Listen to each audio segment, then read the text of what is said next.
सपने देखना, एम्बिशियस होना या फिर सोचना, यह इंसान की कुछ ऐसी खूबियां है जो उसे और जानवरों से अलग बनाती है, और खतरनाक भी। इसी सोचने की क्षमता ने इंसान को यह सिखाया कि राज वही करता है जिसके पास पावर होती है।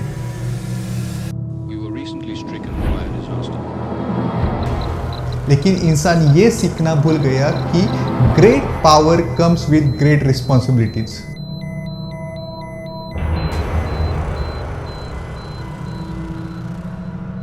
और उसी की बदौलत हुआ वर्ल्ड वॉर 1, वर्ल्ड वॉर 2 और 1945 में जापान के हिरोशिमा और नागासाकी पे जो न्यूक्लियर बॉम्ब गिरे, उससे हुई तबाही ने पूरी दुनिया को सुन्न कर दिया।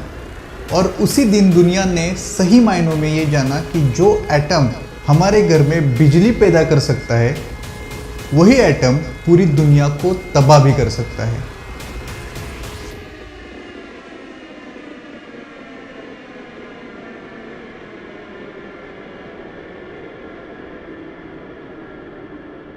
चेरनोबिल।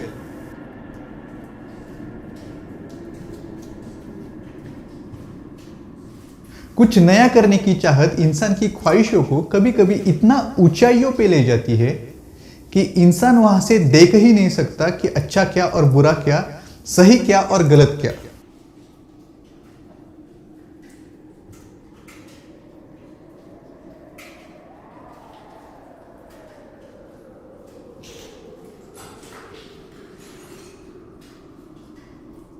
ऐसा ही कुछ हुआ था 1986 में। रात के अंधेरे में सोता हुआ प्रिप्यात शहर अपने फ्यूचर के सपने देख रहा था। उस रात कईयों ने सोचा होगा कि कल मैं मेरे बगीचे को ठीक करूंगा। कईयों ने सोचा होगा कि कल मैं मेरे बच्चों को लेके अम्यूजमेंट पार्क में जाऊंगा। लेकिन 26 अप्रैल 1986 के रात के 1:23 पे जो धमाका हुआ, उस धमाके ने पूरे प्रिप्यात के सपने तोड़ दिए। 1:23 and 44 seconds. Chernobyl nuclear power plant में उस रात किसी एक्सपेरिमेंट की तैयारी चल रही थी। एक ऐसा एक्सपेरिमेंट जिसका अंजाम इतना खौफनाक होगा, इसके बारे में किसी ने सोचा भी नहीं था।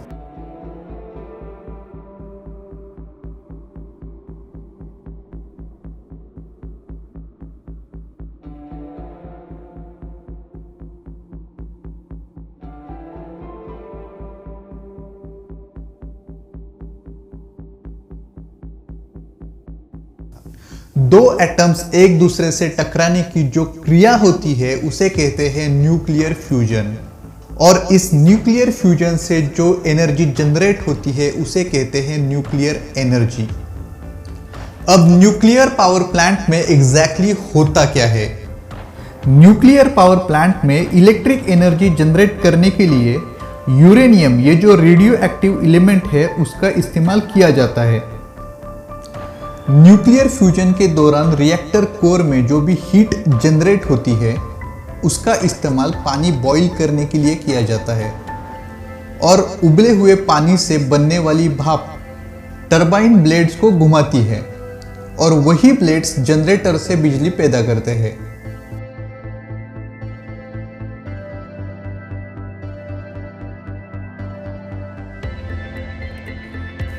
चेरनोबिल एक्सीडेंट को इंसानी गलती से हुआ दुनिया का सबसे बड़ा मैन मेड डिजास्टर कहा जाता है।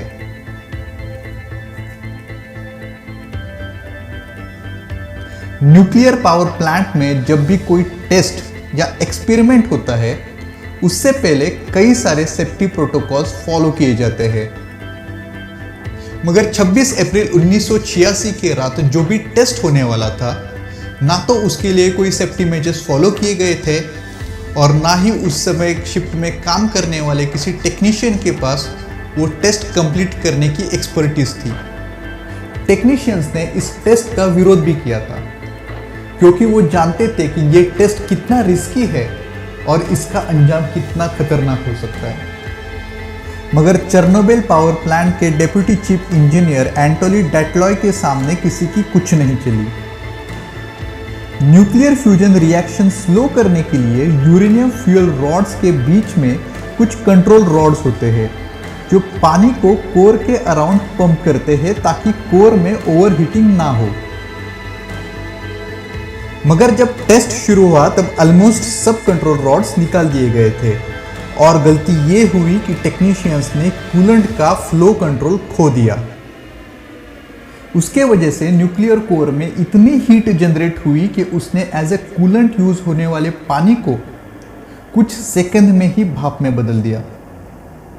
बढ़ते हुए टेम्परेचर को कंट्रोल करना अब टेक्नीशियंस के हाथ से बाहर निकल चुका था। हीट और भाप के कारण कोर में इतना प्रेशर भर गया कि रिएक्टर नंबर 4 एक्सप्लोड हो गया। 8 टन से भी ज्यादा रेडियो एक्टिव सब्सटेंस हवा में बिखर गया। 2 टेक्नीशियंस की उसी रात और लगभग 30 ऑपरेटर और फायर ब्रिगेड के फायर फाइटर्स की अगले 3 महीनों में मौत हो गई। मौत का यह सिलसिला आगे भी चलता रहा। कईयों की कैंसर से तो कईयों की हाई रेडिएशन सिकनेस के वजह से मौत हो गई। कोर में जल रही आग लगभग 10 दिनों तक सुलगती रही और उस आग से निकलते रेडिएशंस हवा में घुलते रहे। हिरोशिमा पर गिरे न्यूक्लियर बॉम्ब से 400 गुना ज्यादा रेडिएशंस चेर्नोबिल के एक धमाके से फैला था।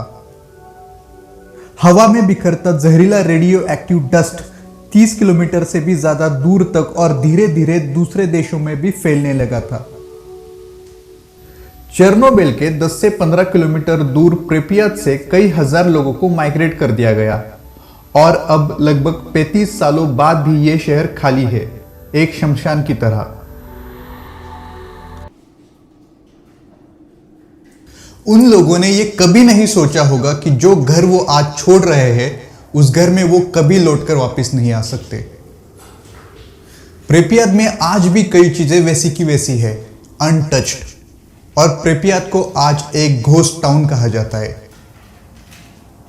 प्रिपियात की हर एक चीज आज रेडियो एक्टिव हो चुकी है। अगले 100 सालों तक प्रिपियात रहने के लायक नहीं होगा। चेर्नोबिल के एक अस्पताल के बेसमेंट में उन फायर फाइटर्स के कपड़े डाले गए हैं जो उस रात ब्लास्ट के बाद सबसे पहले वहां पहुंचे थे और उन्होंने वो आग बुझाने में अपनी जान की बाजी लगा दी। वो कपड़े और शूज आज भी इतने रेडियो एक्टिव है कि आप अगर उनके साथ 1 घंटा भी खड़े हो जाए तो हाई रेडिएशंस के कारण आपकी बॉडी की सेल्स डैमेज होना शुरू हो जाएगा। ब्लास्ट के बाद कंक्रीट, आयरन, कूलेंट और बाकी का जो भी रेडियो एक्टिव मटेरियल था वो पिघलकर रिएक्टर नंबर 4 के बेसमेंट में जमा होकर एक सॉलिड सब्सटेंस में फ्रीज हो गया, जिसे आज एलिफेंट फुट कहा जाता है। इस एलिफेंट फुट से निकलता हुआ रेडिएशंस इतना ज्यादा है कि उसके साथ गुजारे हुए सिर्फ 2 मिनट आपको अगले कुछ हफ्तों में मौत की नींद सुला सकता है। रिएक्टर के फटने के बाद कोर के स्लैब पर हाईली रेडिएटेड ग्राफाइट्स का ढेर लग गया, जिसे वापस कोर में डालकर दफन करना बहुत जरूरी था। वो मलबा साफ करने के लिए रोबोट्स का इस्तेमाल किया गया, मगर कुछ सेकंड के अंदर ही रोबोट्स भी कचरे के ढेर में बदल गए। हाई रेडिएशंस ने रोबोट्स की पूरी वायरिंग जला दी। अब वो मलबा साफ करने के लिए बायो रोबोट्स मतलब इंसान के सिवा कोई ऑप्शन नहीं था। कई सारे वॉलंटियर्स ने अपनी जान की परवाह न करते हुए कई टन रेडियो एक्टिव ग्राफाइट्स कोर में वापस ढकेल दिया और उन्हें ये काम करने के लिए सिर्फ 90 सेकंड्स दिए जाते थे ताकि उन्हें हाई रेडिएशंस का सामना ना करना पड़े। फटे हुए कोर में अब भी न्यूक्लियर रिएक्शंस चल रही थी, जिसके वजह से कोर का टेम्परेचर इतना हाई हो चुका था कि कोर के आसपास आप जा भी नहीं सकते थे और कोर से जो हाई रेडिएशंस निकल रही थी वो अलग। ये न्यूक्लियर रिएक्शन रोकने के लिए कोर में हेलीकॉप्टर से कई सारा बोरॉन डाला गया। बोरॉन ये एक ऐसा न्यूट्रॉन एब्जॉर्बेंट मटेरियल है जिसके वजह से न्यूक्लियर फ्यूजन का स्पीड कम हो जाता है। चेर्नोबिल आज भी सबसे खतरनाक जगहों में से एक है जहां आप बिना इजाजत के जा नहीं सकते। इंसान की एक गलती कितनी तबाही ला सकती है, इसका एक जीता जागता उदाहरण है चेर्नोबिल। कहा जाता है कि प्रिपियात शहर में एक ब्रिज है जहां से उस रात कई सारे लोगों ने वो डिजास्टर अपने आंखों से देखा था। रेडियो एक्टिव डस्ट उन पे एक स्नोफॉल की तरह गिर रही थी और लोग उस पॉइजनस डस्ट का मजा उठा रहे थे। मगर उन्हें कहाँ पता था कि यह डस्ट उन्हें कुछ ही हफ्तों में मौत की नींद सुनाने वाली है। उस रात जो भी लोग उस डस्ट से एक्सपोज हुए वो हाई रेडिएशन सिकनेस के कारण मौत की नींद सो गए। आज उस ब्रिज को ब्रिज ऑफ डेथ कहा जाता है। चेरनोबिल डिजास्टर के कारण कितने लोग मरे इसका सही नंबर मौजूद नहीं है, मगर लगभग 4000 से भी ज़्यादा लोगों ने अब तक अपनी जान गंवा दी है।